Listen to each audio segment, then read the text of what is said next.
एक बार दुख से पीड़ित नवयुवक एक संत पुरुष के पास गए, उनकी कुटिया में प्रणाम करके बैठे। संत महात्मा ने पूछा, बेटा बड़े दुखी लग रहे हो, क्या बात है? तो नवयुवक ने कहा, महात्मा जी मेरा मन बड़ा बेचैन है, मानसिक रूप से मैं पीड़ित हूँ, चिंतित हूँ, क्योंकि मेरी नौकरी चली गई। संत ने कहा, मुझे कुछ मिनट देना, मेरी चाबी खो गई है, जैसे ही चाबी मिलती है मैं आपके पास बैठकर आपकी समस्या का समाधान करता हूँ। ऐसा कह के संत महात्मा उठे, कुटिया के बाहर गए और सड़क पर लाइट थी, उसके नीचे अपनी चाबी खोजने लगे। काफी देर खोजते रहे, कुछ हुआ नहीं। तो नवयुवक के मन में चिंता हुई, शंका भी हुई। उन्होंने महात्मा को पूछा, संत जी आप वो चाबी कहाँ खोए? महात्मा जी ने कहा, कुटिया के अंदर। तो नवयुवक ने कहा, लेकिन आप तो इसको कुटिया के बाहर खोज रहे हो जी।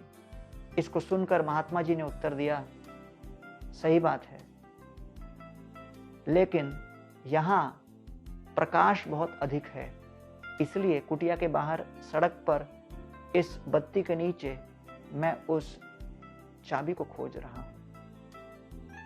नवयुवक खिलखिला के हंस पड़ा और कहने लगा, बड़े अजीबोगरीब बात करते हो। आपके विषय में मैंने बहुत सुना था, आपके प्रति बड़ा सम्मान था, लेकिन अभी मेरे मन में शंका हो रही है कि कहीं आप पागल तो नहीं। जिस चाबी को आप घर के अंदर खोए, उसको घर के बाहर इस बत्ती के नीचे खोज रहे हो, कोई तर्क नहीं दिखता। तब संत महात्मा मुस्कुराए, बोले, बेटा तुम अपने मन के बाहर अपनी नौकरी को खो दिए, और उस नौकरी को खोने के बाद आप मन के अंदर उसको लेकर चिंता कर रहे हो। तो मैं सोच रहा हूं, जिस बात को आप बाहर खोए उसको अंदर कहां खोज रहे हो। तो इसलिए आप समझो कि आप बाहर नौकरी खोए, लेकिन वो नौकरी आपको यहां पर नहीं मिलेगी। अंदर आपको मन के नियंत्रण करने की शक्ति और क्षमता है, और इसलिए आप अपनी मानसिक शांति को बाहर मत खोजिए, अंदर खोजिए। अपने मन को टटोल के देखिए और अपने मन को नियंत्रित और केंद्रित कीजिए। नायम जनों में सुख दुख हेतु, न देवतात्मा गृह कर्म काल, मनः परम कारणमामनन्ति, संसार चक्रम परिवर्तयेत्य।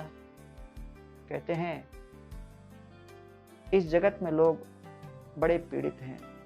सुख दुख, देवता, कर्म, काल इत्यादि, ये सभी मेरी समस्या के मूल कारण हैं, ऐसा हम सोचते हैं।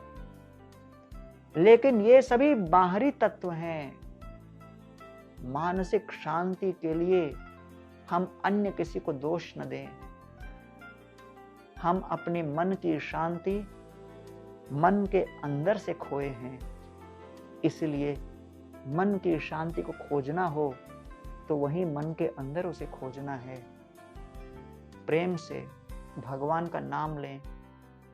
मानसिक संतुलन को प्राप्त करने के लिए ध्यान और साधना अपने जीवन में एक महत्वपूर्ण अंग के रूप में अपनाएं और जीवन को सुधारें।